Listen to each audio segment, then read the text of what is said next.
Welcome back to the Fuel Your Legacy podcast. Each week, we expose the faulty foundational mindsets of the past and rebuild a newer, stronger foundation essential in creating your meaningful legacy. We've got a lot of work to do, so let's get started. As much as you like this podcast, I'm certain that you're going to love the book that I just released on Amazon, Fuel Your Legacy, The 9 Pillars to Build a Meaningful Legacy. I wrote this to share with you the experiences that I had while I was identifying my identity, how I began to create my meaningful legacy, and how you can create yours. You're going to find this book on Kindle, Amazon, and as always on my website, samknickerbocker.com. Welcome back to the Fuel Your Legacy podcast. And this chick that we have on today, she is a rock star. I actually saw her making moves on social media and reached out to her because I thought she's somebody who really aligns with me. She has a similar audience as far as her message goes. And we want to help the same group of people. And so I brought her on here because she's your person. Like, she's helping you the same way that I would want to help you. So that's why I brought her on here. Her name is Alyssa June Camacho. Amazing mother, rock star. She's the founder, get this, the founder of the Female Entrepreneur Empire. Okay, that's who I am. Like, I'm a man, I get it, but that's who I talk to a lot of times. That's who I know is listening, is that demographic. So I want to make sure that people get that opportunity. And then she's also executive shareholder in one of the fastest growing tech companies, Order Easy. So she's just incredible. Been a trainer, public speaker. She holds events. She has a mastermind. Just does tons and tons of things to really add as much value to others as possible. Her mission is really to help female entrepreneurs and lead them with love to change the world by helping them become smarter business owners and lead large communities. And one thing that I like about her messaging is it's not like a massive company or a massive group of people, but it's a community, right? And in community, there's a familial connection between everybody. And that, how do you build a community? You'll hear the word tribe often, and tribe is good, but I think community is better. Tribe is almost like, in a lot of cases, the word tribe, if you think, what do I associate with the word tribe? You think of like warring tribes that are at war with each other. When you think of a community, you don't think of like this community is pitted against that community. You think of community as people wanting to be inclusive, wanting to help people succeed and lift people up. So I love the choice of words of of community over tribe. So that's my little thing, but go with it. And Alyssa, let us know a little bit about your story, where you came from, what you were doing before you really found your passion, how you found your passion, and how did you decide to make a total go for your passion? All right, guys, get ready. So, okay, first I tell you, it's Alyssa. I know it's dumb. It's spelled like Alyssa. But no, you're good. I literally had friends calling me all throughout high school, still saying my name wrong. And even now, the girls that are in our mastermind get it wrong because they see it on Facebook more than they say it. So you're totally good. But yes. So, oh my gosh, where did I start? So I guess I should tell you guys that in high school I did not fit in. I was not your typical person. I was a really outgoing, really optimistic, bright, I guess, personality, so much that people thought I was like crazy. Like, they would literally ask me questions like, are you crazy? Because I was always so like hyper and excited about things. And so I was like, cool, I definitely don't want to go to college, which sounds so dumb, but I was like, it's just not my thing. Like, I got to find, like, where do I belong in the world? And so I didn't have a community. I think that the best community people, leaders, come from a place of like wanting to build something where they feel like they truly belong because they understand people. And so, yeah, I guess right out of high school, I've set a goal. I was like, I'm going to become a district manager by the age of 20 because I'm going to make more money than all the people that went to college. Sounds really dumb, but that was my drive. And so I did. I went to a few different companies and I actually became a district manager, which so not as relevant, but throughout that, I learned a lot about leadership and so many things. And one of the things that I really wanted to do was make my teams like the absolute best. And I heard this thing called personal development. And so I actually did start going to like personal development seminars, and I started like getting into like all this like woo stuff. And I would take it back and I would do like big team meetings, and it was really cool and really fun. But then to kind of speed the process along, a few years into that, my husband and me went to a seminar and we were like, cool, this thing called mentoring, this thing called coaching, we're going to do coaching. And so we were like, all the other thousands of people at that seminar, we're like, we're going to do coaching and it's going to be awesome. And so We had never done anything in a business, didn't have a registered business or anything whatsoever. So awkward. And my husband calls me one day and is like, hey babe, I think I'm going to quit. I think I want to quit my job and I want to go pursue this coaching thing. Now, mind you, we had 0 clients at the time. We had no idea what coaching even was. We had taken like 1 program to learn about it. But we made enough money. So I guess I should tell you that. Like, I was a district manager by the age of 20, had over 32 stores, like seriously crushed it. I mean, like when I say crushed it, like we took a district that was 127th out of 132 to 12th within 6 months. And so it was a really like big, hard, like push, crush, like personal development plus the actual business side of things. And we did really well. And so my husband's like, I'm going to quit. And I'm over here thinking, that's fine. I make enough money. It's not a big deal. We'll be fine. Well, a few weeks in, you know, when you get that calling, this is going to be different for most of you. Everybody gets a calling and you know what you're supposed to do, but you're like hesitant towards it. And you're like, I don't know if I want to do it. Yeah. So a few weeks in, I was like, I should quit too. Like I should quit. And at the time we had just bought a house. We had just had our first baby. So she was 6 months old. Just bought a new truck. Like, I mean, our life was like we were pretty set, making over 6 figures a year, doing pretty great. And we both are like, let's just quit our jobs within 2 weeks of each other. Cause I thought he was like at home figuring out the business. Like I 100% thought that he was at home doing all the things that he's supposed to be doing to make business work. But anybody who's an entrepreneur knows that your first 2 weeks of business is really stressful. You don't know what to do. And you basically lay in bed and just don't do anything because you don't know where to go. And so that's kind of what was happening. I didn't realize that. So when I told him I wanted to quit, he was like, yeah, that's fine. Go ahead and quit. He was kind of hesitant, but he wasn't going to tell me no because we don't ask for permission in our relationship. We just ask for support. And so I was like, hey, I think I want to quit. We decided to quit. And like the first month we made $50. And I was like, heck yeah, we're rolling in it. Because here's the thing. Somebody paid us. So I don't recommend the deep dive to everybody, but our concept was like, if we just dive in and cut off option B, then we will have no choice but to make this successful. Which works for some personalities. It's not for everybody. And you really have to be willing to go get it, like 100%. So first month we made $50. Obviously at that point, all of our bills are getting late. Second month we made $149. We did an event. 3 people showed up. Woo, that was pretty awesome. One person bought $149. The next month I started to play with social media a little bit and made like $450. And I kind of was like, yeah, that's not going to work for us. Our truck was repossessed. I mean, I could tell you endless stories of things that we lost. Going into bankruptcy, just crazy, crazy crap. And pretty much what ends up happening is I was like, no, I'm not doing this anymore. This is not the life I want to live. So I dug deep, took the business skills that I learned from being a district manager and made $18,000 the next month in cash received. And don't let you think the story was great from there because I didn't know how to maintain 18,000. I knew how to make it and I knew how to, but it was good. I mean, I made 2,000, then 5,000, then, you know, and so we kind of were on this little jump for a while, which was fine. And people would be like, that's amazing, Alyssa. We figured out how to get to about 8,000, a little bit more than that consistently. And it was really cool, except for I got really depressed. And that was like really annoying because I'm not a depressed person. And so I'm an honest person. So when I say it was annoying, like I really was annoyed. I was like, this is dumb. I'm a happy person. Like this shouldn't be happening to me. I finally have figured out how to make our business successful. Like what the front door? And I was so frustrated. And I told my husband, I'm mad. I'm taking 3 weeks off. I'm not doing anything, absolutely nothing for 3 weeks. And I basically said, I'm just going to literally just figure out me. So I took our mattress. This is kind of like, I'll kind of tell it fast, but I took our mattress and I literally moved it to the living room and I slept in our living room for 3 weeks straight. And all I did for 3 weeks was figure out what I loved. Like, okay, at one point I was excited to do the entrepreneurship journey. Somehow along there, I got lost in like trying to figure out the money piece of it, trying to figure out how to just find clients. I wasn't doing what I was called to do. I was just doing whatever I could do to make money. And it just wasn't making me happy. And so I basically wrote down everything that made me happy. So I was obsessed with like One Direction. And sounds really dumb, but I didn't know who they were before that. But then I like figured out who they were and it was pretty cool. I was like, I watched every documentary on YouTube about them. I learned that like I love Starbucks because I like things that are classy and like fun and like they just makes you feel better when you wake up and you're like rich enough to get like a $5 coffee.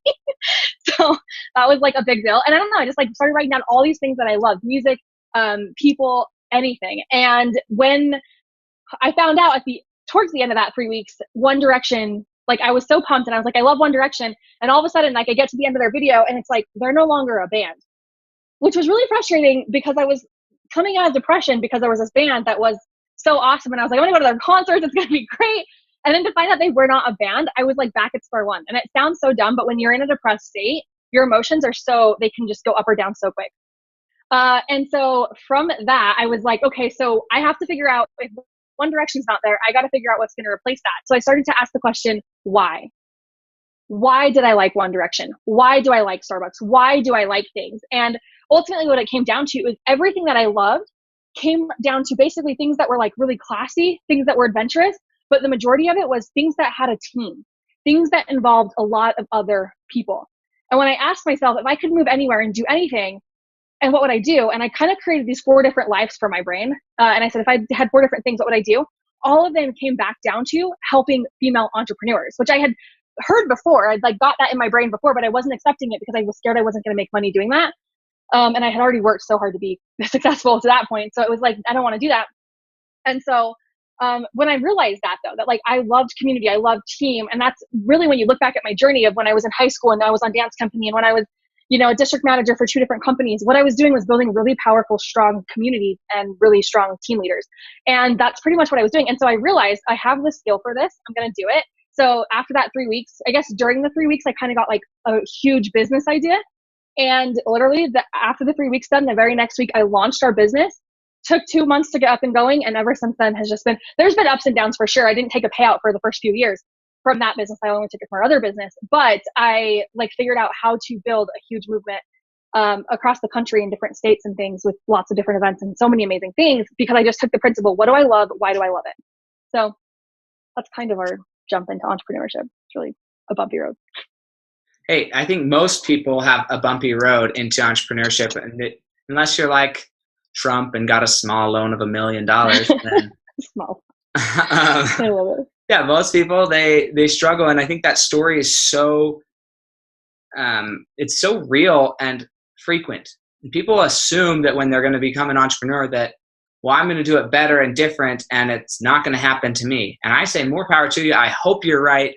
I will support you. I'll pray for you. All of those things, but don't be shocked when you're not right. Right? Like, yeah. Don't be shocked when you have the same experience or a similar experience that everybody else has. Right? I tried to avoid it. So far I've done pretty good. Like once I started my business, I haven't ever had to not have my business. Haven't gone bankrupt yet. Haven't done any of those things. So that's been good. But there absolutely has been harder months where you don't make any money or you lose money in a month and you're just like, crap, these people wanted their money back. It's stupid, And one of the nice things for me so I came from door-to-door sales. So I already came from a position where your income was up and down. Your income's not the same in sales almost ever, right? It's not like a consistent income. It goes up and down. And so I had learned the skills of how to stick to, hey, this is my monthly cost of living. I'm going to stick to that. And all the extra is going to go into saving for when I didn't bring enough to cover my monthly cost of living. Now I'm covering that with the savings. And so I had a really good training process through that to get into where I am now. Now I've been in business for almost 10 years. So understanding that aspect, though, is crucial when you're going to go start a business. How to float a bad month is probably one of the biggest things that's not taught in finances or definitely entrepreneurship, that you have to be putting money away for those bad months, especially in the beginning. Like first year, you probably should have 2 years worth of savings, and you probably still won't have enough for your first year to grow a business and to live your normal life. So I love that. Another thing that I want to pull out of her story is I think something that's crucial in all relationships, and it's often goes missing. And I don't know if I would say it's hard, but it's something that if it's not already existent in your relationship with whoever, whether it's your family members, because this is a boundary thing. It has nothing, it kind of has to do with relationships, but it's a boundary thing. And that is, you don't ask for permission to achieve your dreams. You ask for support. And if they're not willing to give you support, then you have to have a way of saying, well, my boundary says I only associate with people who give me support, and have a boundary. Now that's difficult if you're married to them, you got 2 or 3 kids, and now you want to introduce that into the conversation. It can be done. I want you to know it can be done, and there's a way to do it. And if you don't know how to do it, you're unsure about how to do it, please call Alyssa or myself, call one of us, call somebody who's had that conversation. There are ways to have that conversation and get the support of your spouse, don't just go and be like, well, then we're getting divorced if you don't. That's not what we're suggesting at all, No. right? Both of our intentions are to help you have a wonderful, happy life in all areas of your life, marriage, family, everything. But it is important to understand the boundaries of, hey, this is my life. I'm going to live it. I would love your support. I don't need your support for me to do what I'm going to do. I would like it if you're willing to offer it. That's a huge mindset shift that holds a lot of people back because they're embarrassed. They think, oh, is he really going to help me do this? And that's where you've got to get to the point where, yes, you actually are going to help and you want that success to happen. So love that. And then also the other thing, I have my people ask similar questions, but I've never asked them in this way. So I love that you mentioned this. And I called it, what do I love therapy? Okay.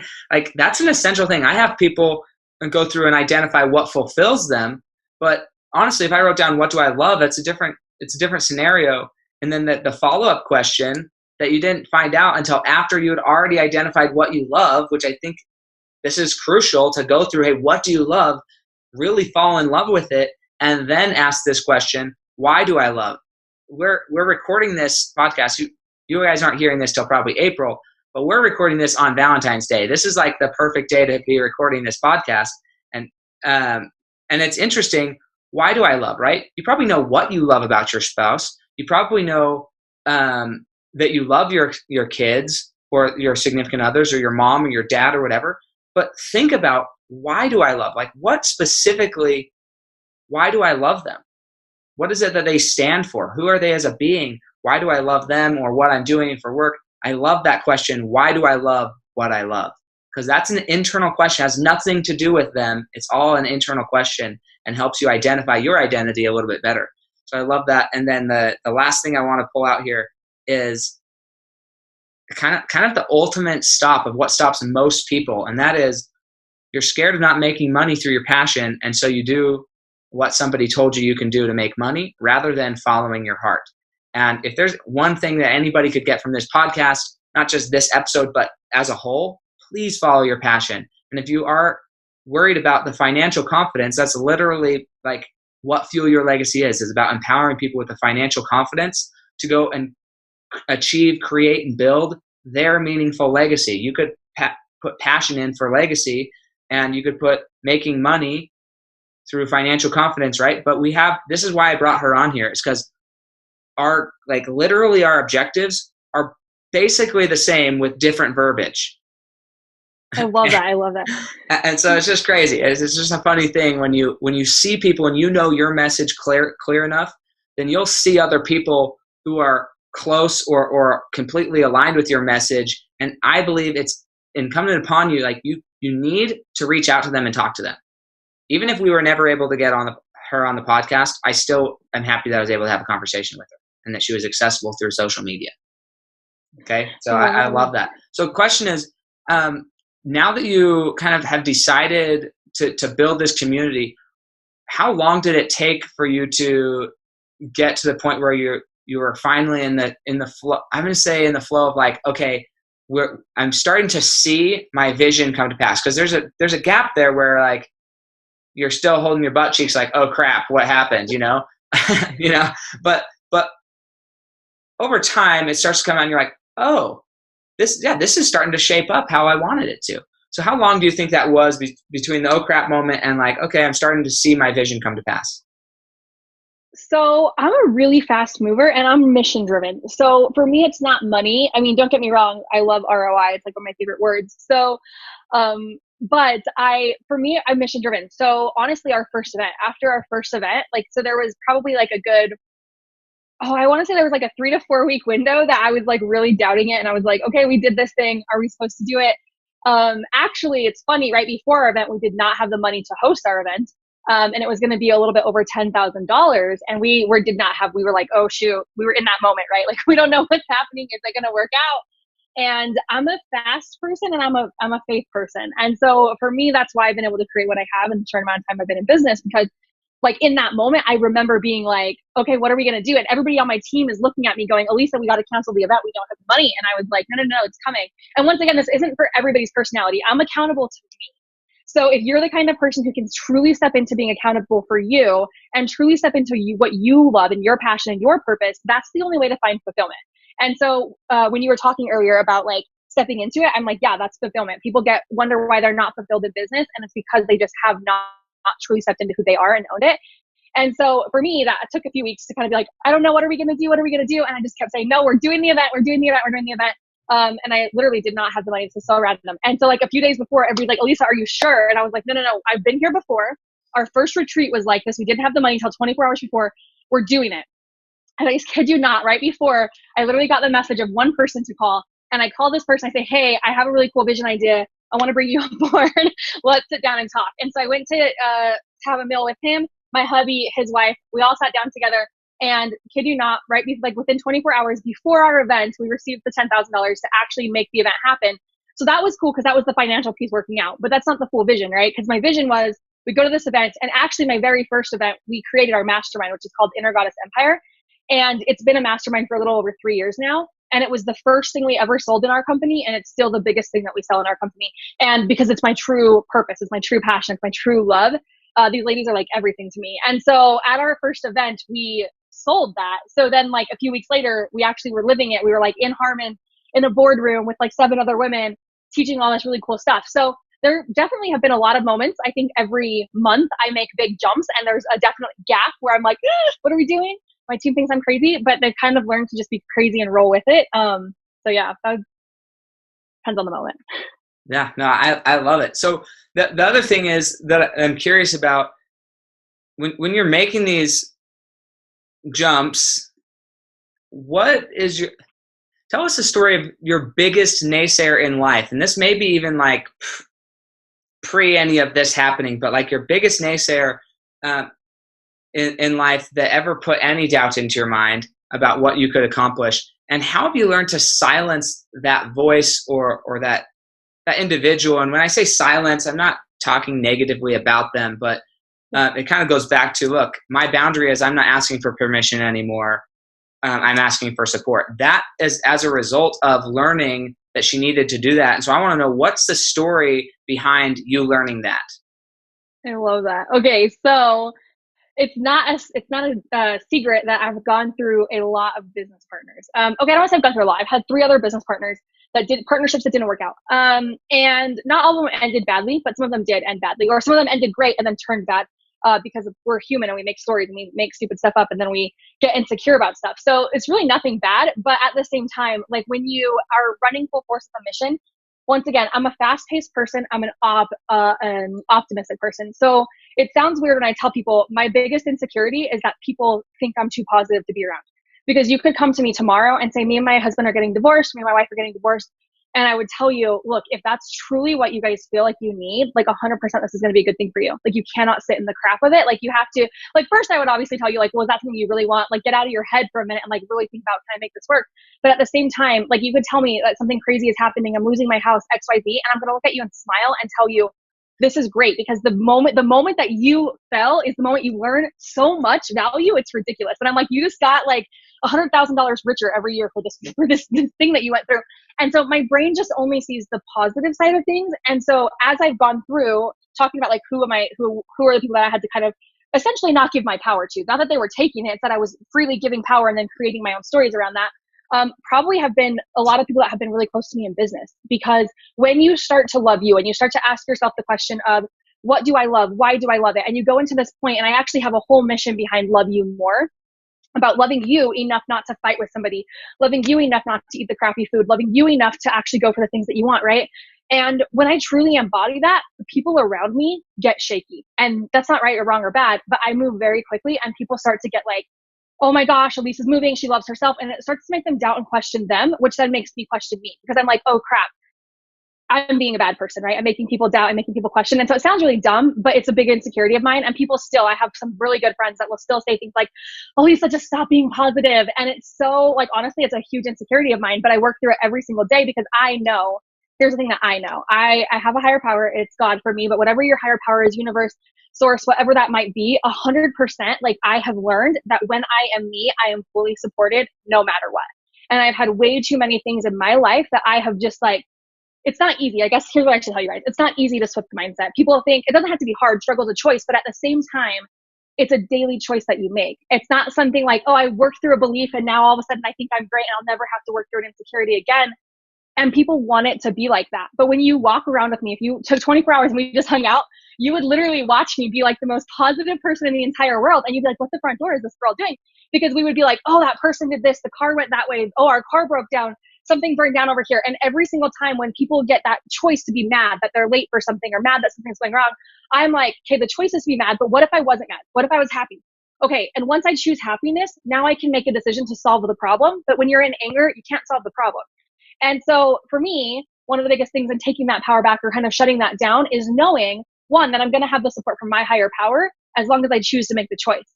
As long as I choose to be supported, I will be supported. And I'm even supported when I don't choose it. So I don't know. I believe everything works out for me. I believe that you do have those horrible things, but stop looking at other people like it's their fault and stop blaming other people. And maybe you guys aren't doing this, but a lot of people, even myself, I find that this happens where you blame somebody else. You want to say, oh, it's those bad relationships that went bad. And that's wrong. And it's like the only common denominator in your life is you. So like 100%, like you are the center of your own freaking world. So you're not the center of anybody else's world. You're the center of your own world. So truly be that and decide the life that you want. So I don't know if that answers it, but 100% just make the choice. I'm not going to sit in my crap today. Yeah, I love that statement. The only common denominator is you. Yeah. So again, this is what's interesting about talking to people and interviewing is you find that honestly, we all, I don't say we all believe a lot of the same things, but my verbiage is just slightly different than hers, but it's the same message. So you've heard me on the podcast say that you can't choose to be a victim. I mean, being a victim doesn't serve you. You need to choose into creation. And that's what this, in my opinion, this whole grand experiment of life and earth and everything is all about, is agency and the ability to choose. And anytime you're surrendering that ability to choose, then you're not really doing yourself a favor and you're not really even participating in the whole experiment. You're choosing out of the experiment the moment you choose to be a victim. And so I love that. And I think it's funny.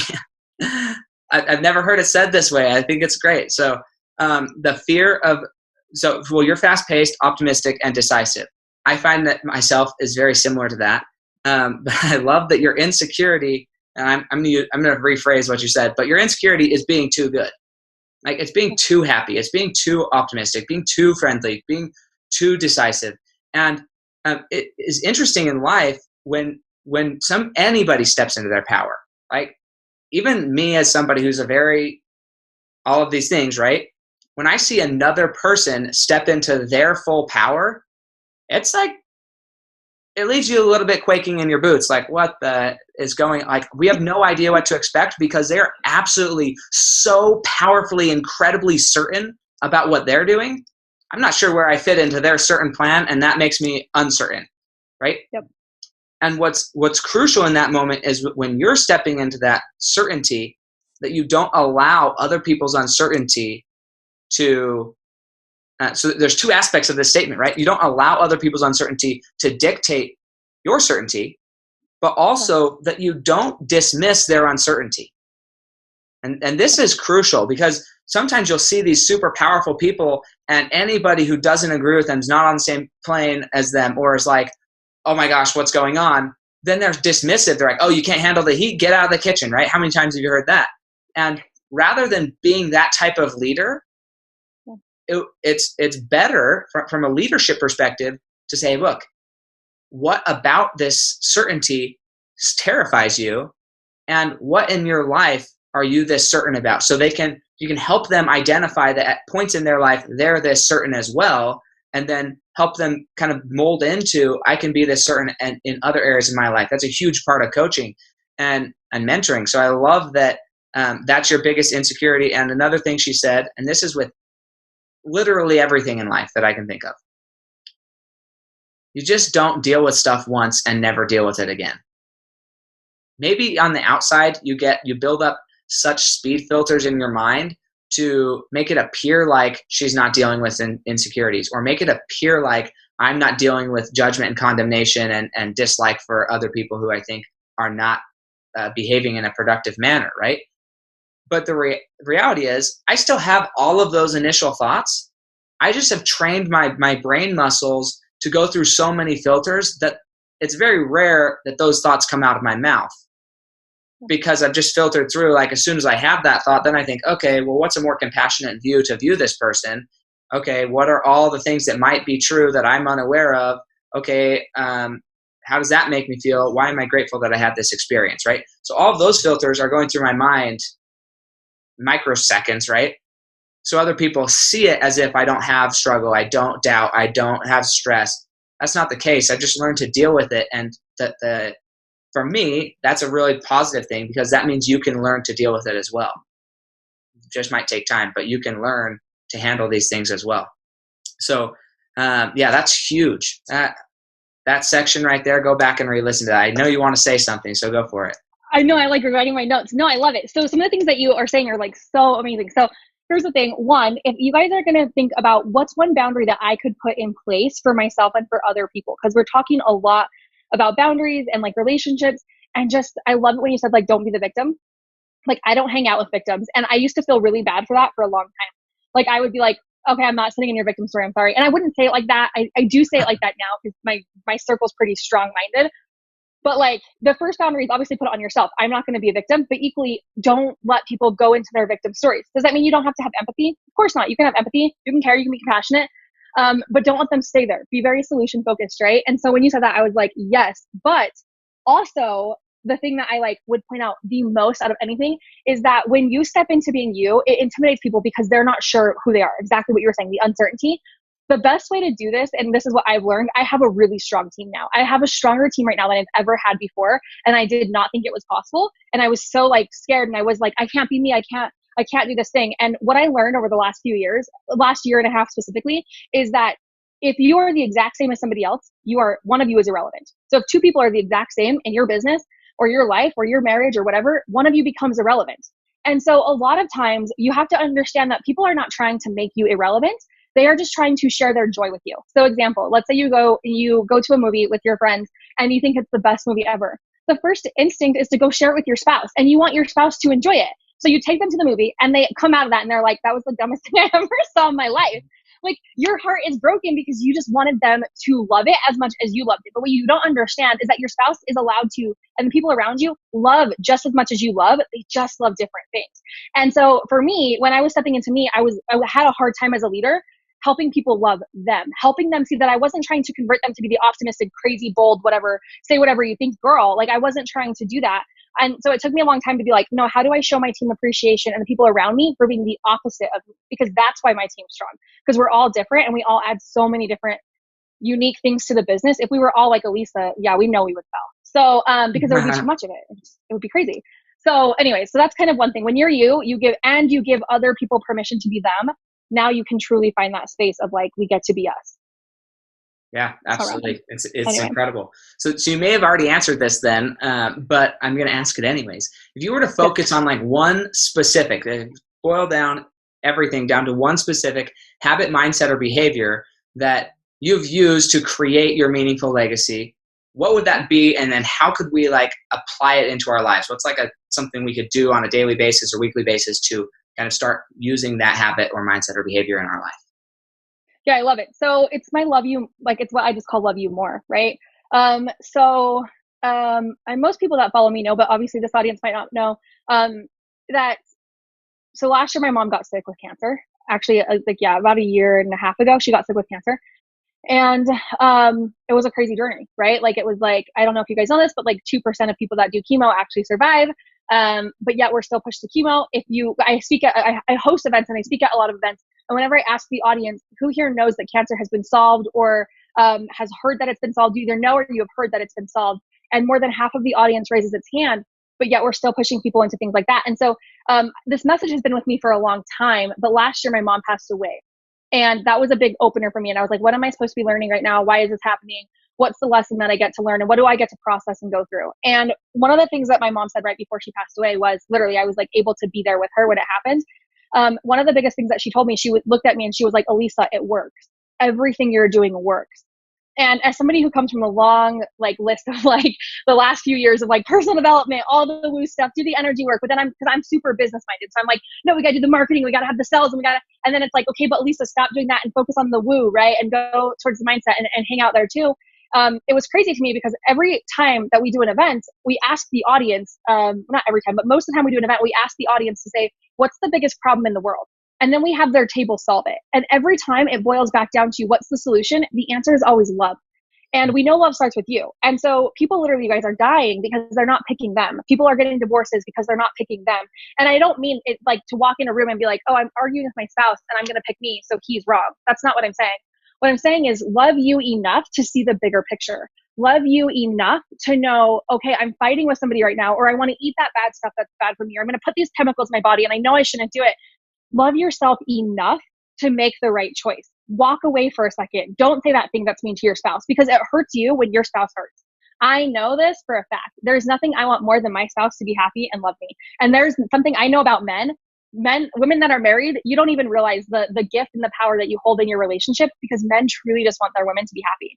Like they truly just are like, I love you. I just want you to smile every single day. Like they truly, no matter, even if your relationship hasn't had fun in a long time, they really just want you to be happy. And so when you say hurtful things to them, it hurts you. And so for me, loving myself enough to say, somebody disagrees with me, it's okay. I get to love me. I'm not going to be mean to them, because being mean to them only hurts me. And when people say forgive, it helps you, sometimes that's hard because you feel like you're forgiving the other person. Like 100%, it's for you, and like you get to love you. So for me, that's the mission. How I do that is I actually have a bracelet that I wear that says love you more. And I have a ton of these. Like we don't sell them on our website, but we do have a ton at our events and stuff. And like, you don't have to have a bracelet, but next time you get in a fight with somebody, or you're driving down the road and you want to get mad at the person that pulls over in front of you, remember to love you enough to not do that thing, because every negative and anger emotion that you feel causes harm to your body. It sounds dumb, but do the research, learn about like quantum physics and learn about energy and learn about vibrations and learn all the things, right? And when you learn those things, you realize that a lot of the things that we do on a daily basis that we choose hurt us. And if you can learn those things and choose into you, I swear your life is going to get better. Your business is going to get better. Your relationships are going to get better. Your fulfillment's going to go up like 20 million%. So yeah, love you more. That's it. I love that. So funny. I mean, it's just like, I love the more I have gotten into the podcasting and the more I've intentionally selected who I'm bringing out of the podcast, I probably need to go get people who disagree with me more. Because honestly, I'm like, okay, that whole oratory, anybody who's listened to this podcast, you've heard me say that before, like multiple times. And who knew she was, even as business-minded as she is, who knew she was going to get into the quantum physics of things? Like, I love quantum physics. I think it's the coolest thing. And that's like, literally, once I understood it, once the penny dropped of everything that was going on, the animosity, the fear, the anger, the unsettledness, it's just gone. Like, it's not even like I have to think about it that much. Like, I really, in a large part, it's gone. Do I still have my natural man reactions? Absolutely. Everybody does. But because I've trained my mind so fast to just readjust to those thoughts, they're just gone. And it really is incredible when you understand that, when you can get that level. If you want a deeper conversation on that, call either one of us and we'll have a deeper conversation with you. I don't know. I can't completely speak for Alyssa. I know for myself, as long as I have time to answer my phone, I will pretty much almost always answer my phone and talk to you about whatever you want to talk about.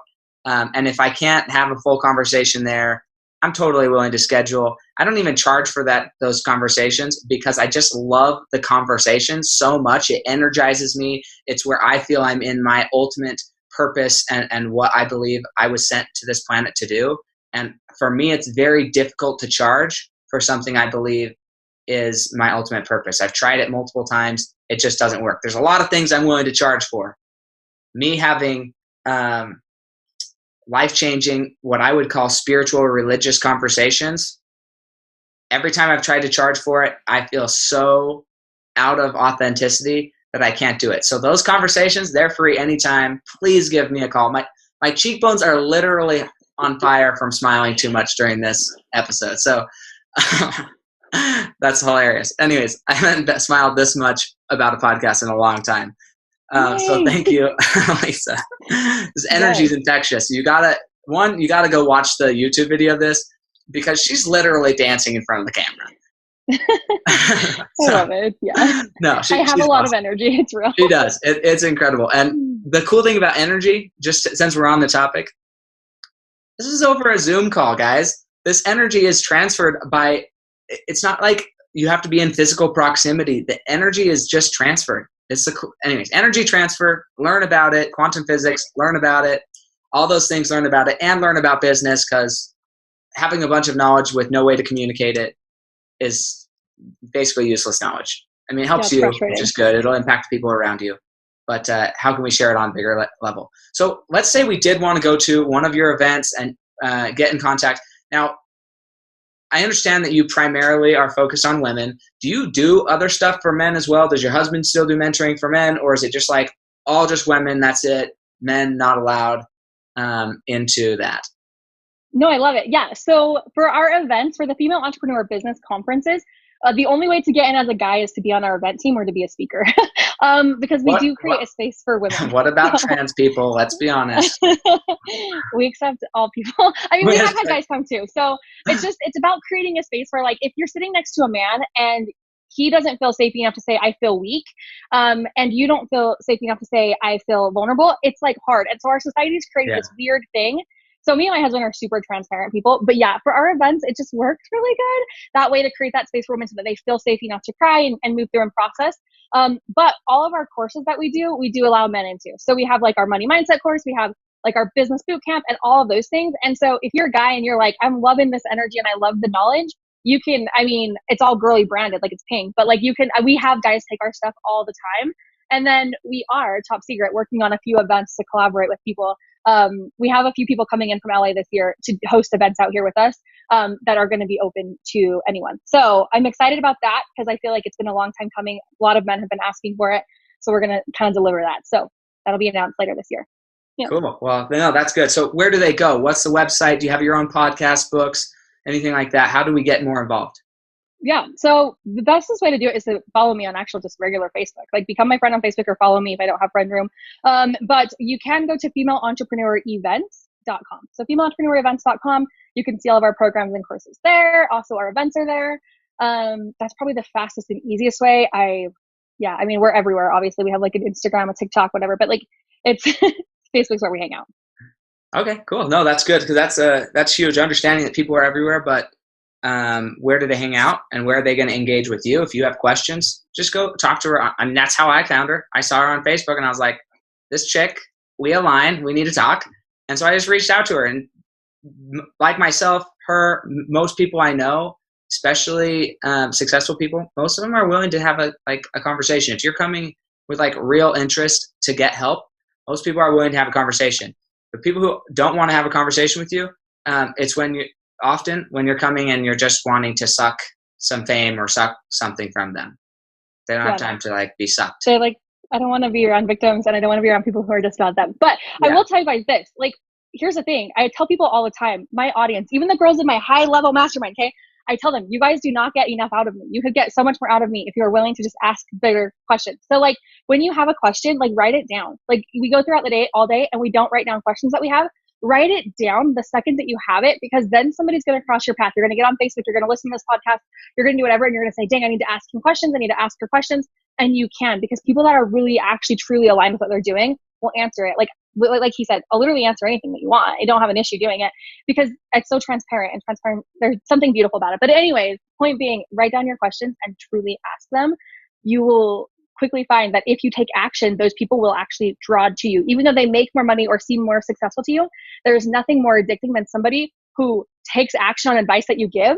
And that's how you can become like the greatest friends with all the people that you follow. I have really big, crazy multimillionaires, people that have made over $1 billion speak at our stuff. But it's because when they give me advice, I take the action and then I go back and I ask more questions. And so just understand that you too can do that. So ask the questions. 100%. Love it. Okay, so this is second favorite part of the show. It's called Legacy on Rapid Fire, almost like a game show. I'm going to ask you 5 questions, 1 word to 1 sentence answers. The first question you must answer with a sentence. A sentence, okay. Okay, no 1-word answers for the first question. Okay, so you ready for this, Legacy on Rapid Fire? I'm freaking out, but yeah, I'm excited. Okay, so what do you believe is holding you back from reaching the next level of your legacy today? Truly hiring a bigger team. Okay, and what do you believe the hardest thing you've ever accomplished has been? Finding the perfect team.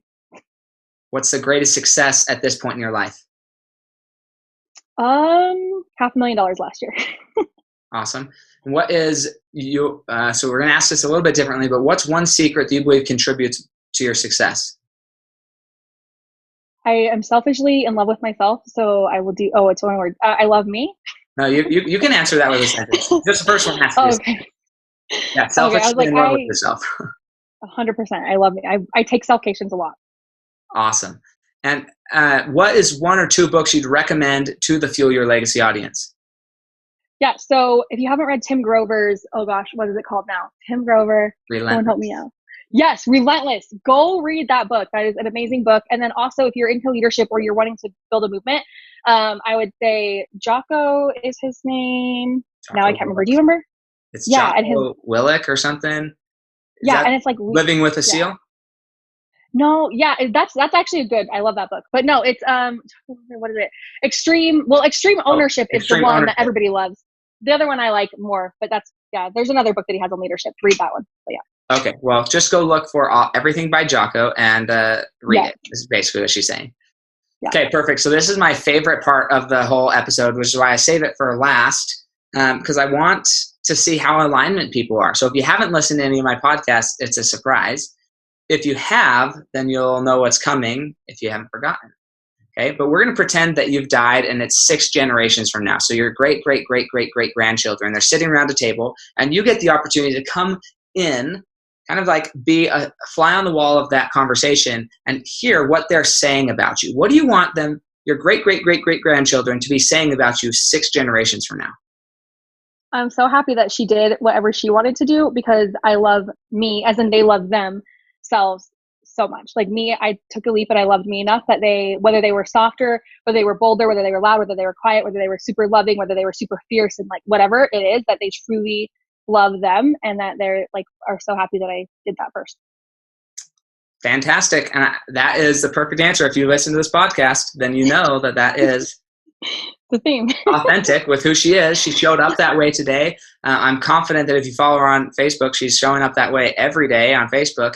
And I can only imagine that is exactly how she shows up at her events, although I have not attended one of her events yet because I'm a man. So the only way that's going to happen is if she lets me come speak at her event, apparently. Yes, we have a few coming up, so I will definitely reach out. Yeah, awesome. But I love this. Thank you so much for sharing and being willing enough to share your message and your heart with us, because it really means a lot. And there's a lot of people who get to hear this, and everybody hears it differently from different people. I'm fairly confident that the message is same every episode of the podcast, but it's different stories, different life stories, different events, different key things that have changed their life. And if you just pick up one thing from the podcast over time, it's going to change your life. So keep listening, go rank and review or rate and review. I don't know what the word is. Rate and review the podcast. Make sure other people can hear it. And then if you do, share on social media and tag me in it, then I am willing to give you a shout out, your business, whatever you want on the next episode that I record. So give me a call or a text if you do that. I'd love to share more with you. So any final words from you, Alyssa? Everybody take him up on that. Share this episode. Help other people, but it will help other people, but also now you get to help yourself too. So anybody who owns a business and is like, oh, I never know marketing or I never know this, he literally just gave you a free plug. So do that. And you guys freaking just love it. I am so excited. Thank you for letting me come on and following your intuition to ask and reach out and your guidance on that, because this was fun. And I loved kind of learning more about you and like seeing just even more how our missions are aligned. So thank you for that. Yeah, no problem. We'll catch you guys next time on Fuel Your Legacy.